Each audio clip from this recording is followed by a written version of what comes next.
है बच्चों। सबसे पहले चैनल सब्सक्राइब कर लीजिए। Figure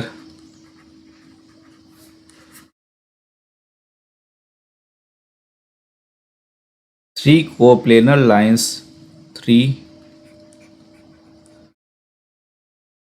planar lines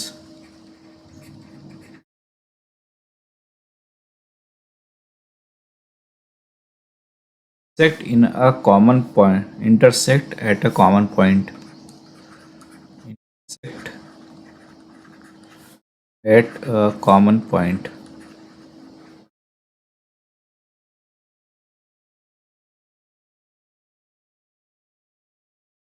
forming angles as shown, forming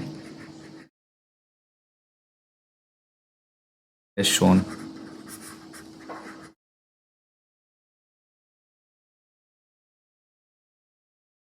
कैसे बन रहा है देखते हैं।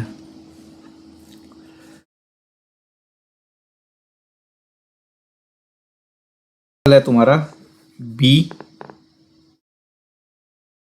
एंगल है बी, उसके बाद ये एंगल हुआ ई,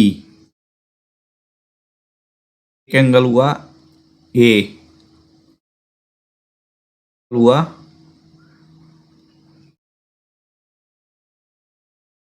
हुआ सी, ये एंगल हुआ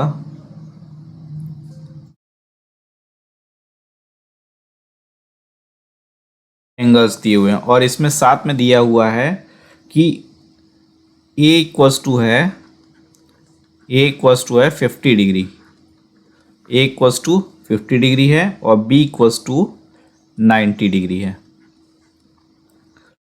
इक्वस टू 90 डिग्री है। ठीक है, और तुमसे बाकी के एंगल्स पूछ रहा है। ये एक फिगर दिया हुआ है, तीन कोप्लेनर लाइंस जिसमें ये डिफरेंट डिफरेंट एंगल्स हैं और साथ में क्या दे रखा है, ए इक्वल्स टू 50 डिग्री है और बी इक्वल्स टू 90 और बाकी के तुमसे पूछ रखा है, यानी कि सी, डी, एफ और कौन सा है, ए भी तो दिया हुआ है। ये क्या है, क्वेश्चन है। ये बहुत आसानी से हो सकता है अगर इसके सोल्यूशन पे जाओ, बहुत ही आसानी से हो सकता है। अगर हम बात करें बी और ई की, तो बी और ई ये आपस में क्या होंगे, इक्वल होंगे। ये दोनों अपोजिट एंगल्स हैं, एंगल्स हैं, दोनों क्या हो जाएंगे, इक्वल हो जाएंगे। ठीक है, तो अगर बी 90 डिग्री है तो ई भी क्या हो जाएगा, 90 डिग्री हो जाएगा। तो यहाँ से एक चीज़ तो हमको क्लियर हो गई कि ई क्या है, 90 डिग्री है। सिमिलरली अगर हम बात करते हैं किसकी, ए की और डी की, ए की और डी की, तो ये ए और डी भी क्या होंगे, आपस में बराबर होंगे।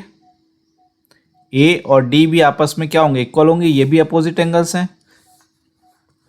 सिमिलरली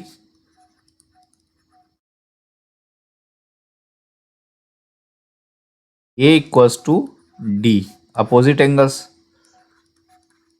वर्टिकली अपोजिट एंगल्स हैं ये।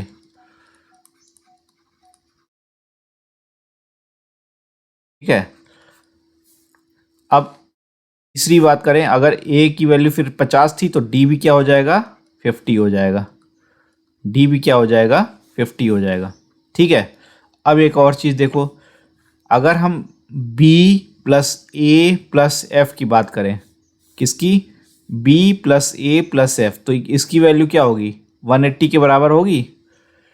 Angle B plus angle A plus angle F किसके बराबर होगा, 180 के बराबर होगा। अगर ये 180 के बराबर है तो बी हमको 90 दिया हुआ है और ए हमको 50 दिया हुआ है और एंगल एफ हम यहाँ से फाइंड आउट कर सकते हैं 180। तो एंगल एफ इक्वल्स टू क्या हो गया, 180 minus 140 equals to 40 degree. Angle F हमारा क्या आ गया, 40 डिग्री। ठीक है, अब अगर एंगल एफ हमारा 40 डिग्री आ गया है, तो एंगल एफ किसके बराबर होगा? एफ इक्वल्स टू सी है। एंगल एफ इक्वल्स टू क्या होगा? एंगल सी के बराबर होगा, वर्टिकली अपोजिट एंगल।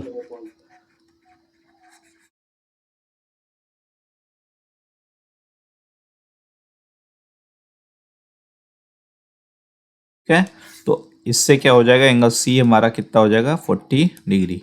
तो सारे जितने भी एंगल हमको थे वो हमको क्या हो गए? मिल गए। ठीक है, आगे बढ़ते हैं और एक थ्योरम देखते हैं। अब एक थ्योरम देखते हैं।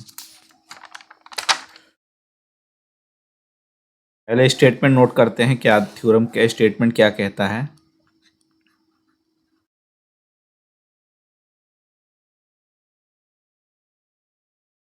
थ्योरम का स्टेटमेंट क्या कहता है? If a transversal intersects if a transversal intersect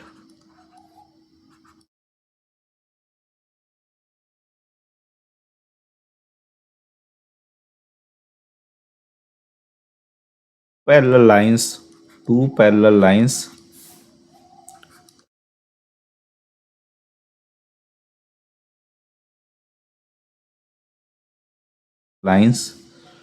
then each pair of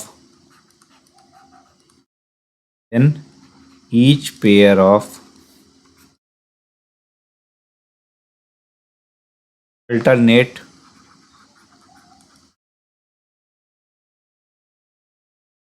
interior angles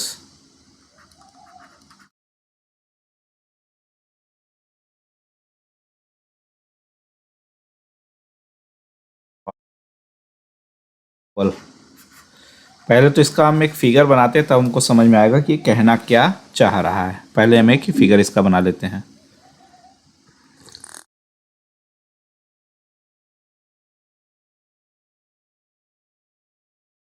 to parallel lines, तो ए बी और सी डी हमारी क्या हो गई? पैरेलल लाइंस हो गई। A B parallel, two lines are to.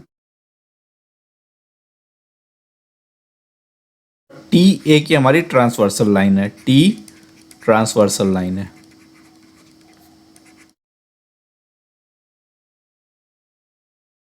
ठीक है, टी एक ट्रांसवर्सल लाइन है। तो ये टी क्या कर रहा है?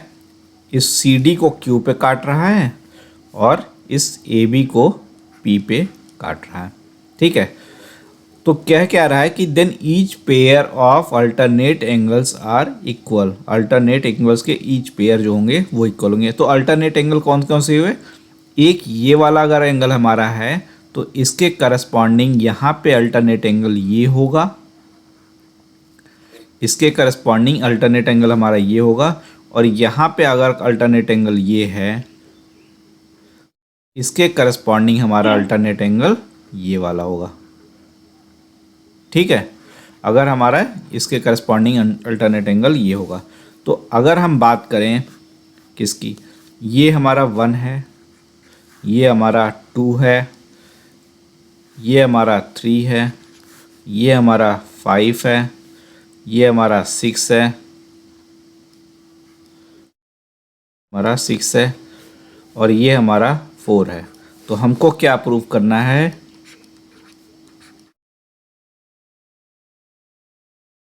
Angle 1 equals to 2 and 3 equals to 4। ये हमको 2 इक्वल्स टू एंगल 5 है, ये इक्वल होगा, क्योंकि क्या है? ये वर्टिकली अपोजिट एंगल है। क्या है ये? वर्टिकली अपोजिट एंगल है।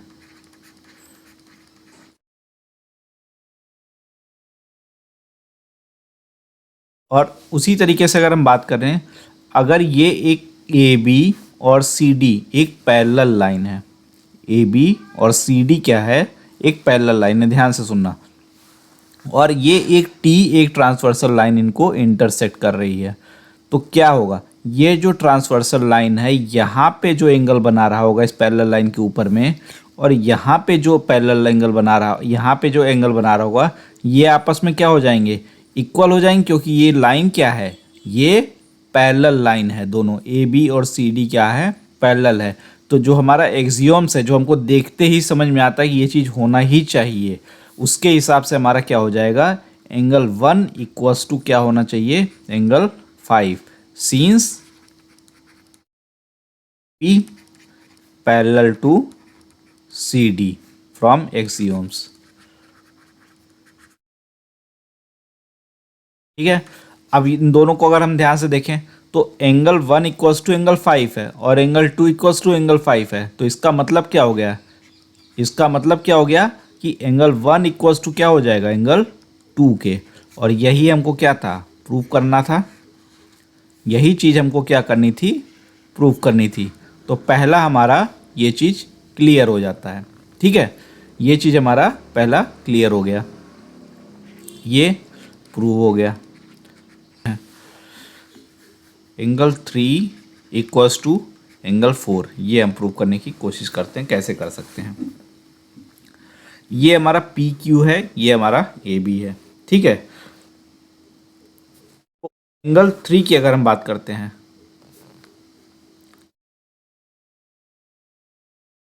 3 की अगर हम बात करते हैं तो ये एंगल 6 के बराबर होगा। वर्टिकली अपोजिट एंगल है, वर्टिकली अपोजिट एंगल है।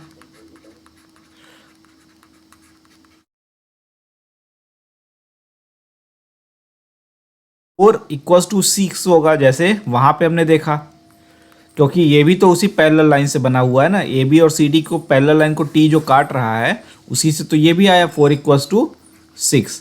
तो ये भी एक्सियोम से हुआ। तो फिर से वही कहानी कि अगर 3 इक्वल्स टू 6 है और 4 इक्वल्स टू भी 6 है, तो इसका सीधा सा मतलब क्या हुआ कि 3 भी 4 के बराबर होगा, 3 भी 4 के बराबर होगा। यही चीज़ हमको क्या करनी थी, प्रूव करनी थी, प्रूव। इसी का जस्ट रिवर्स केस देखते हैं, एक इसी का हम रिवर्स केस देखते हैं।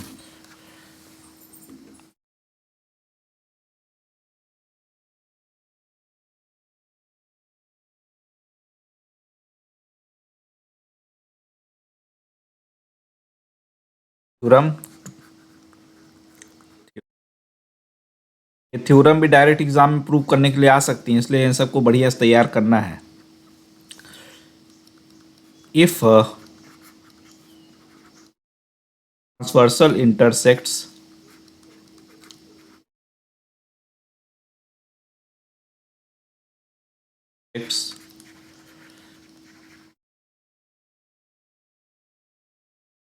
lines in such a way, lines in such a way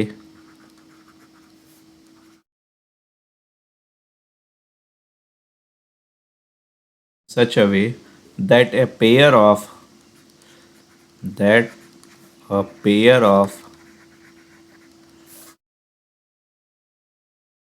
that a pair of alternate interior angles alternate angles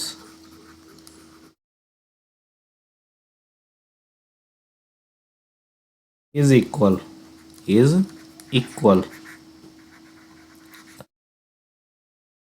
then the two lines are parallel, then the lines are parallel। क्या कह रहा है यहाँ पे, क्या question कह रहा है, थ्योरम क्या कहता है, if a transversal intersect two line in such a way that pair of alternate interior angles are equal. मतलब अल्टरनेट इंटीरियर एंगल कौन कौन से हो गए, 1 और 2 और 3 और 4। मतलब गिवन यहां पर क्या हो गया, हमारा एंगल 1 इक्वल्स टू एंगल 2 और एंगल 3 इक्वल्स टू एंगल 4, ये हमको दे रखा है। ठीक है, ये हमको दे रखा है। और यहाँ पे क्या बोल रहा है, यहाँ पे बोल रहा है कि हमको प्रूव करना है, हमको प्रूव करना है, क्या चीज प्रूव करना है कि A B parallel to C D है। यहाँ पे पिछली बार क्या हुआ था, हमको ये दिया हुआ था कि A B parallel to C D है और हमको इंटीरियर एंगल प्रूव करना था कि इक्वल होते हैं। यहाँ जस्ट रिवर्स केस कर रखा है, यहाँ ये दे रखा है कि इंटीरियर एंगल इक्वल होंगे और ये बताओ कि जो दो लाइन कट कर रहा है ट्रांसवर्सल लाइन वो पैरेलल हैं क्या नहीं, वो हमको प्रूव करना है कि दिखाना है कि वो चीज़ पैरेलल है। ठीक है, तो गिवन हमको क्या है दिया हुआ है, एंगल 1 इक्वल्स टू एंगल 2 और ये 1 इक्वल्स टू 2 दिया हुआ है। ठीक है, और सिमिलरली क्या होगा, एंगल 2 इक्वल्स टू एंगल 5 होगा। एंगल 2 इक्वल्स टू क्या होगा, एंगल 5 होगा। तो अगर एंगल 2 इक्वल्स टू एंगल 5 है, क्यों, वर्टिकली अपोजिट एंगल से, वर्टिकली अपोजिट एंगल है। और अगर एंगल 2 इक्वल्स टू 5 है और एंगल 1 इक्वल्स टू गिवन है, तो क्या हो गया यहाँ से ये हो गया कि एंगल 1 इक्वल्स टू एंगल 5 ये बराबर होगा। और ये कब बराबर हो सकता है, ये तभी तो बराबर हो सकता है 1 equals to 5, only possible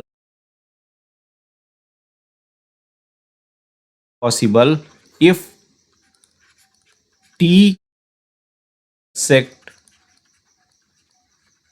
to parallel lines, ये तभी पॉसिबल होगा कि जब टी दो पैरेलल लाइन को इंटरसेक्ट करे, यानी कि that is B and C D. इसी से हमारा क्या स्टेट होता है, इससे ये हमको निकल कर आता है कि A B parallel to C D है। अदरवाइज ये एंगल 1 इक्वल्स टू एंगल 5 कभी भी नहीं हो सकता था। अदरवाइज ये एंगल 1 इक्वल्स टू एंगल 5 कभी भी नहीं हो सकता था। तो यहाँ पर हमने क्या किया, एक तो हमने गिवन कंडीशन का यूज़ किया और दूसरा हमने क्या किया, वर्टिकली अपोजिट एंगल्स का यूज़ किया।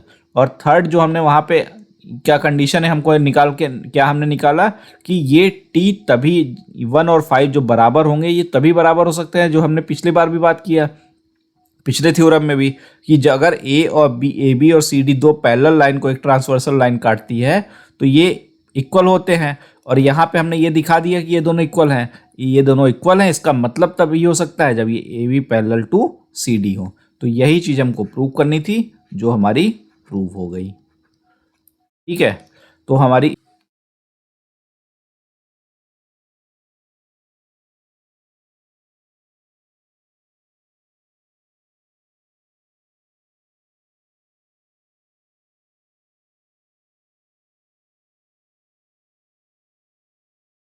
if a transversal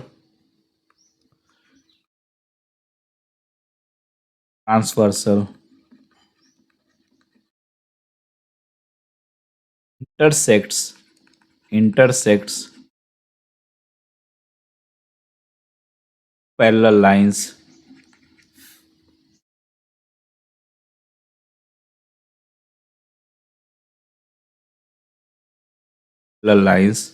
then each pair of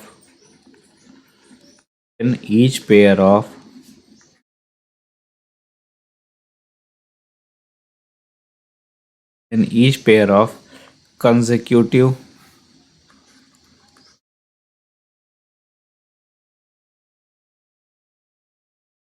angles, interior angles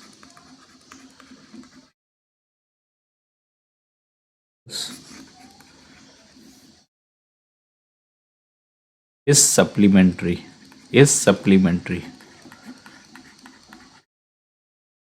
कह रहा है, देखते हैं।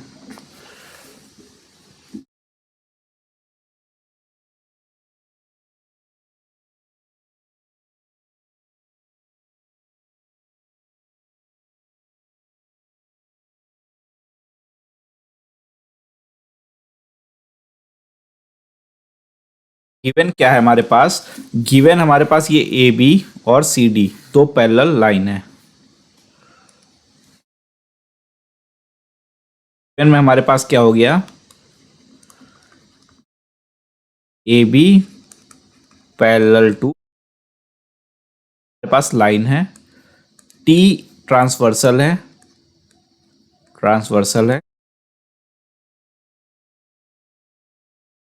ये क्या कर रहा है, पी और that intersects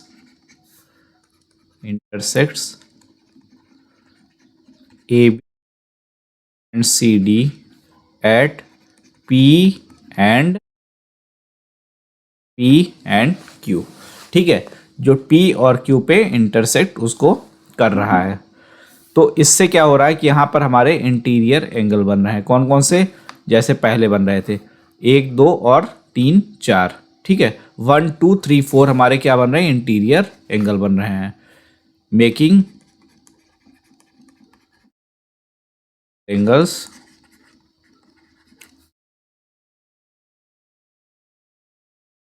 to angle 3 and angle 4, इस तरीके से बन रहे हैं। अब हमको प्रूफ क्या करना है, हमको देखते हैं क्या कह रहा है क्वेश्चन थ्योरम।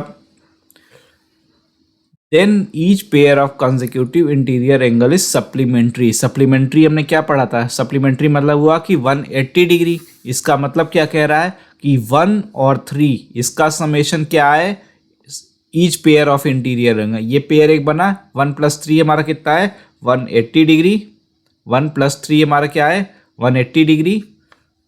और इसी तरीके से हमारा 2 और 4 क्या है, ये भी हमारा 180 डिग्री है। ठीक है, 6 का यहाँ पे काम नहीं, हटा देते हैं, वो दिखाते हैं इसको।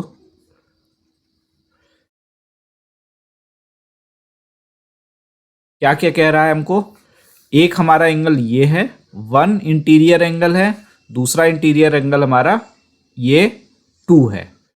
ये क्या कह रहा है हमको, 2 प्रूव में क्या है, 2 में हमारा क्या कह रहा है, एंगल 1 प्लस एंगल 2, ये क्या होना चाहिए सप्लीमेंट्री। सप्लीमेंट्री मतलब क्या, हमने पहले दिन ही लाइन एंगल वाला जब पढ़ा था तब देखा था 180 के बराबर होता है।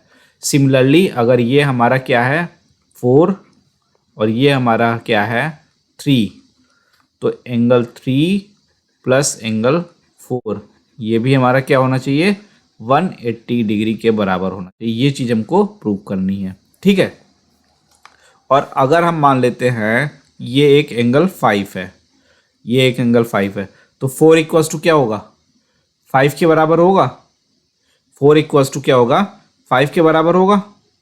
और 1 क्या होगा 1 इक्वल्स टू 5 के बराबर होगा। देखो ध्यान से देखो, 4 इक्वल्स टू 5 क्यों एक दूसरे के बराबर होंगे, क्यों, क्योंकि ये क्या है वर्टिकली अपोजिट एंगल है। और 1 इक्वल्स टू 5 क्यों बराबर होगा, क्योंकि ये क्या है टी दो पैरेलल लाइंस को इंटरसेक्ट कर रहा है, टी दो पैरेलल लाइंस को इंटरसेक्ट कर रहा है, इसलिए 1 और 5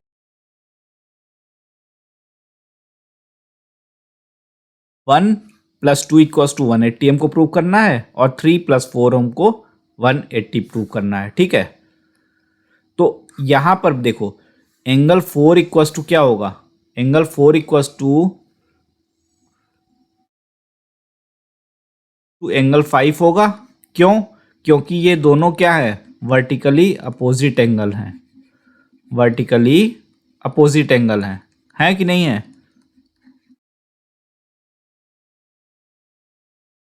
सिमिलरली क्या होगा एंगल 1 इक्वल्स टू क्या होगा एंगल 5 के बराबर होगा। क्यों, ए बी पैरेलल टू ई इसको इंटरसेक्ट कर रहा है, तो ये क्या होगा 1 इक्वल्स टू 5 के बराबर होगा। तो इसकी सीधी सी बात क्या हुई,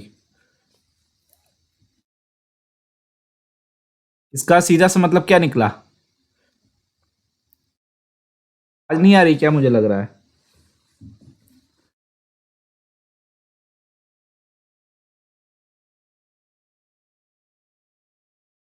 आ रही है।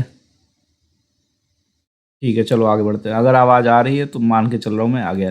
तो देखो यहाँ से क्या हुआ, यहाँ से एंगल 1 इक्वल्स टू एंगल 4 ये हमारा निकल के आया।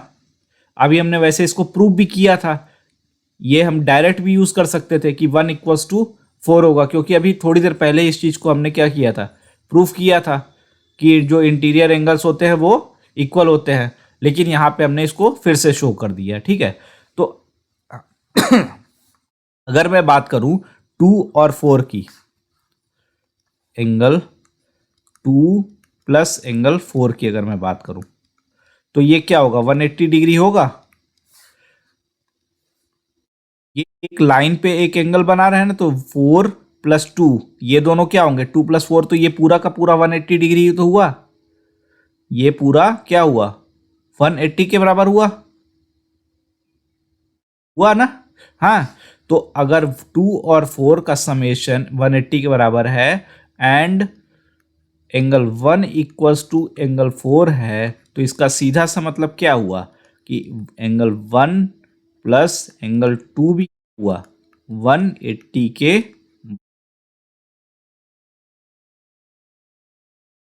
1 और 2 हमारे क्या हैं, यही 1 और 2 हमारे क्या थे, इंटीरियर एंगल थे, जिनका समेशन हमको सप्लीमेंट्री के बराबर यही चीज प्रूव करना था। तो यहां से हमारा पहला जो हमारा था वो प्रूव हो गया, ठीक है। ये चीज हो गया, पहला हमारा प्रूव हो गया। दूसरी कंडीशन हमको क्या प्रूव करनी है, एंगल 3 प्लस एंगल 4 = 180, ये अब हमको प्रूव करना है, ठीक है। पहला हमने क्या किया, प्रूव कर दिया।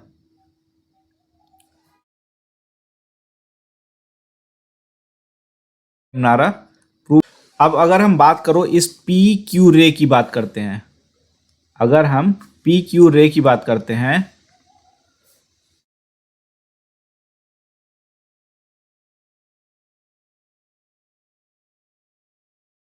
अगर हम इस पी क्यू इस रे की बात करें तो ये रे किस पे है, is on A B, A B पे ही है ये रे।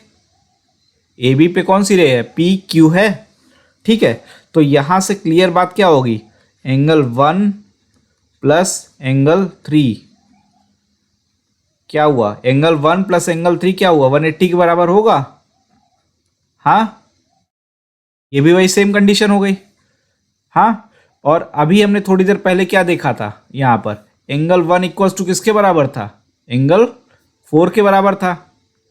एंगल बराबर है, एंगल 4 के बराबर है।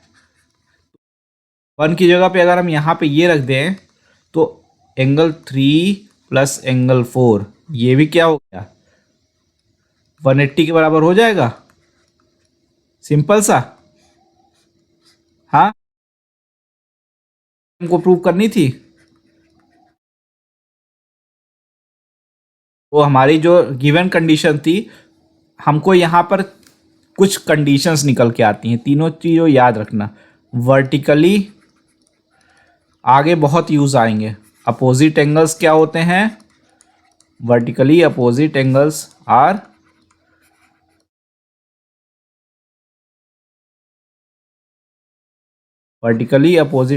Are equal. दूसरा चीज क्या होता है हमारे पास, दूसरा हमारे पास क्या निकला हमारा, कंसेक्यूटिव इंटर एंगल्स जो होते हैं, कंसेक्यूटिव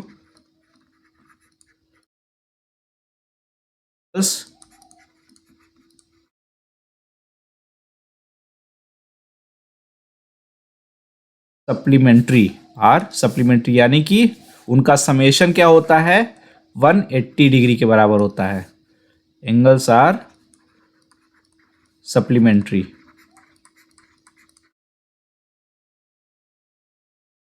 और तीसरी चीज क्या होती है, तीसरी चीज अभी हमने पहला, इससे पहले वाला जो थ्योरम किया था क्या किया था, इसके पहले वाला हमारा थी अल्टरनेट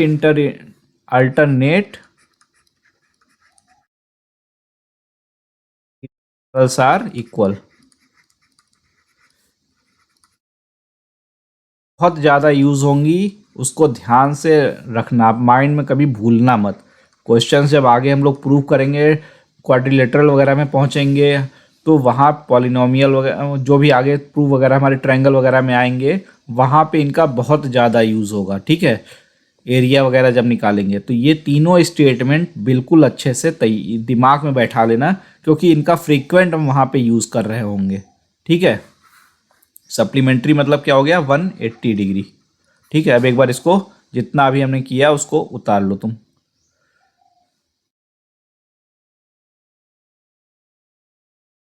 है।